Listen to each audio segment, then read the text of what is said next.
faithful to his leader in that time. And eventually we know the story that David became king. And he ruled and had many, many great victories. And then one time, when the kings were out at war, David was home.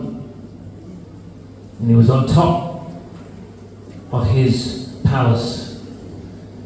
He should have been out fighting the battle that God called him to fight, but instead he was being lazy and apathetic at home. Sometimes I become complacent and lazy. Sometimes I know I'm called to do something for God, but I have a spirit of complacency or apathy, and I can stay at home instead of doing what God has called me to do. So David was at home, and he saw Delilah, Bathsheba. He saw Bathsheba bathing, and he knew it was a sin to lust after her. Just like Job said, I've made a covenant with my eyes that I will not look upon an evil thing like that.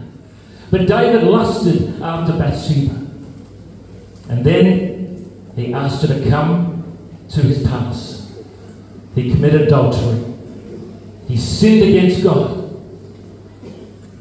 And then he tried to send Bathsheba's husband out to war so that he would be killed in battle, so that he can have Bathsheba as his wife. So he's lusted, he's committed adultery, and then he started to try to murder Bathsheba's husband. And then eventually he dies. Long story short, he has Bathsheba as his wife.